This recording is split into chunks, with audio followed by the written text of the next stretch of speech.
বন্ধুগণ, প্রিয় দেশবাসী, আজকে আমরা জাতীয় নাগরিক পার্টির পক্ষ থেকে ঢাকেশ্বরী মন্দিরে এসেছি সার্বজনীন শারদীয় দুর্গা পূজার শুভেচ্ছা জানাতে।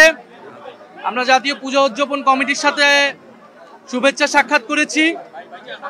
জাতীয় নাগরিক পার্টি সারা দেশের সকল সনাতন ধর্মাবলম্বী এবং ভক্তবৃন্দকে দুর্গা উৎসবের আন্তরিক শুভেচ্ছা জানাচ্ছে। আমরা বাংলাদেশে জুলাই গণ অভ্যুত্থানের পরে যেই সম্প্রীতি এবং অন্তর্ভুক্তিমূলক বাংলাদেশ গঠন করতে চেয়েছিলাম, সেই বাংলাদেশের লক্ষ্যকে সামনে রেখে সকল ধর্ম মতের মানুষের ঐক্যের ভিত্তিতে আমরা সামনের দিনে এগোতে চাই। জাতীয় নাগরিক পার্টি সেই জন্য কাজ করে যাচ্ছে। সারা দেশে যাতে নির্বিঘ্নে পূজা উদযাপিত হয়, সেই নিরাপত্তা যাতে নিশ্চিত করা হয়, সেজন্য সরকারের প্রতি আমাদের আহ্বান রয়েছে।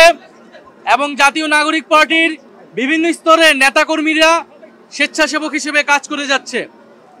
আমরা সনাতন ধর্মাবলম্বী ভাই ও বোনদেরকে শুভেচ্ছা জানাই এবং যে অন্তর্ভুক্তিমূলক বাংলাদেশ গঠন করতে চাই, সেই বাংলাদেশে তাদের সমান মর্যাদা এবং সমান অধিকার নিশ্চিত হয়, সেই জন্য জাতীয় নাগরিক পার্টি কাজ করে যাবে। আমরা আজকে এখানে এসেছি, সনাতন ধর্মাবলম্বীদের নানান দাবি দেওয়ার কথাও আমরা শুনেছি। অন্তর্বর্তী সরকারের অনেক কিছু চেষ্টা করেছে, অনেক কিছু সেই দাবি দেওয়া পূরণ হয় নাই। তাদের দাবি দেওয়া যাতে পূরণ করে নেওয়া হয়, আমাদেরও সেই আহ্বান থাকবে সরকারের প্রতি। এবং বাংলাদেশের সনাতন ধর্মাবলম্বী সহ সংখ্যালঘু জনগোষ্ঠীর কেউ যাতে অনিরাপদ বোধ যাতে তাদের মধ্যে না হয়, সেই জন্য সকলে মিলে আমাদেরকে কাজ করতে হবে, সেই দায়িত্ব আমাদের সকলের। এবং জাতীয় নাগরিক পার্টি আগামী নির্বাচন এবং প্রার্থী নির্বাচনে অবশ্যই সকল ধর্মের এবং সম্প্রদায়ের অংশগ্রহণ নিশ্চিত করবে।